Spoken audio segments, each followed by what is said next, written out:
guys, this is my first time doing a video, so sorry my videography might not be very good. So I wanted to talk to you today about what is in my birth box, and I feel like this could be such a personal thing to do, and a lot of people I think there has to be a lot of stuff in a birth box. This is what I want in my birth box, and my birth attendant will probably, well, she will have her own stuff that she brings, like sterile gloves and other tools that she would want. But this is what I want in my birth box and what I want to have at my birth. So it's located in our spare room, so it's out of the way of our living room and out of my kids' room, so if they're sleeping we can still get to the box and not have to interrupt anybody. So this is a box, nothing special. It's actually an old Amazon box that I used that I thought would be big enough. Last time I used a laundry basket, so you can use whatever you have on hand. And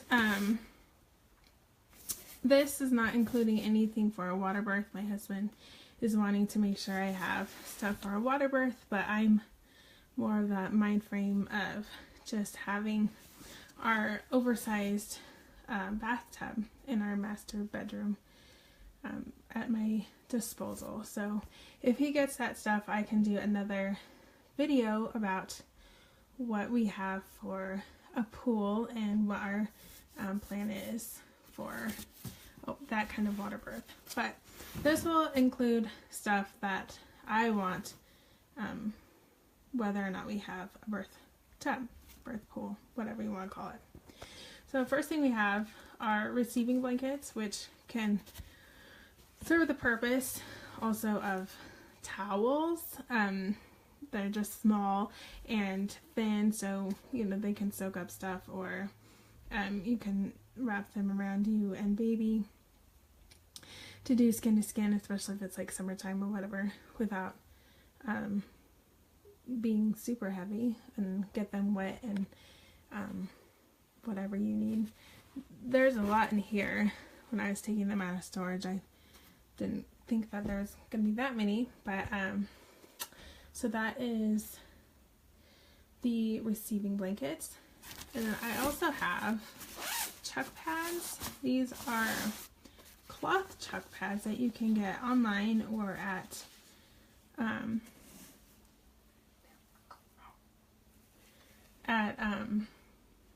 medical stores, and they're waterproof on the side, and then they have a cotton side that you use, and they come in different sizes. I got the larger size.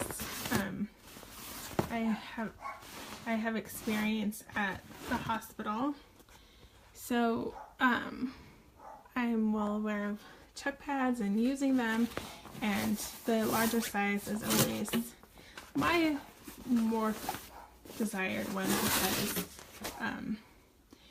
you can never grow chuck pads. You can wrap them up and fold them in half or whatever, but you can't make them get bigger, so it's nicer to have them the larger size unless you're really petite or something. But so I have a few of those, but I also have disposable chuck pads. I can get them out, which I got online, and my birth attendant will also bring chuck pads. These are for these are the ones that are not for dogs specifically. They're for humans. I mean, you can use them for pets, but so they don't have the scent for the dogs to be attracted to, and those are nice. Those are nice just to have to throw away. You don't have to worry about them. But I will say that the cloth chuck pads really don't stain very easily. My birth attendant last time he used one of the cloth ones to examine the placenta, and there's not really any staining in that one at all.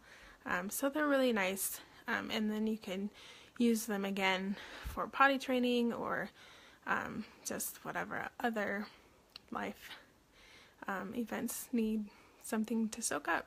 So that's chuck pads for you. Then this is for in the water, whether it's in a pool or in a bathtub. And instead of a fish catcher, you could say that would be a poop catcher. And last time, this did not make it into the box. Last time it was in the car. So, you can do without it. My birth attendant and her assistant used gloves, but this would be much easier and much more preferred, I'm sure, for those other people who be dealing with it and not the mama. So that is that. And then we also have a mirror for use of looking at birth, looking at anything that the mom is wanting to. So this is the cord tie, and I made it myself. I crocheted this one. So the last two times we used hospital grade cord ties, but this time I want to do something nicer, a little softer. So that is what it looks like, and it's pretty easy to make. So I just have it sitting here waiting in a little plastic bag for the cord. And then we have a set of sheets, and just, I mean, as a reminder, this is for those who will be assisting you in your birth, just to have accessories that you would need and want, so that mom doesn't have to think about telling people, oh, where the linens are. So I have an extra pair of sheets in here to line our bed. Last time we definitely needed clean sheets before we were tucked into bed at 3 o'clock in the morning. So this is just an easy thing for them to grab and put on. And then, as you can see, we're getting down to the bottom here. We have some towels, which I'll say whatever linens you use for a birth, make sure that they're not anything that you would want to keep forever and don't care if they get stained, because sometimes that does happen. So this is just a few of them. I can't put my whole stash of towels in this box, but there's a few of them, and then with the receiving blankets, if we need any more, we can go elsewhere. So then the other thing we have is absorbent disposable underwear. So this is nice for a few different things, for during the birth, and or during labor, I should say, and postpartum.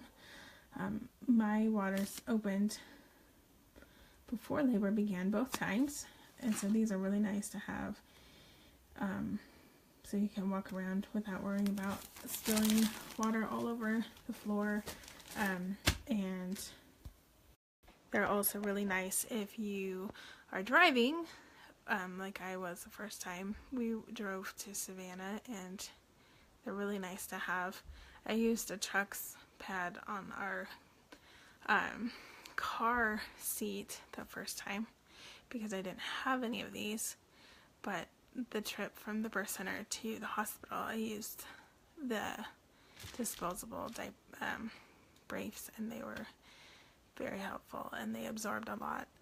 So I do like using them during labor, and then also it's nice to have them after labor for postpartum bleeding, because they soak up a lot of fluid, and so you can stay in bed a little bit longer and not have to worry about going to the bathroom. So on to the last thing that is in here, which is just some sanitary napkins. I know some people like to freeze these. I never frozen them, and I don't personally like to freeze them. But these particular ones are 7th generation, so I don't usually use disposables. I usually use a cup and mama pads, but I don't have enough mama pads for a whole month of bleeding, so I have resorted to disposables, and that's what I've used both times before. But these ones I tried to go a little bit less chemical filled, and so we went with 7th generation, but you know, whatever you want to use. And yeah, so that is what is in my birth box. I am still gathering my stuff for postpartum, so I can do another video on what I want postpartum. I did put a link to my registry on Amazon, and that showed a lot of what I would like postpartum. I can post that link again so you have an idea of the things that I was looking for in postpartum care. But I will do another video when I have all the postpartum stuff together. Thanks. Have a good day.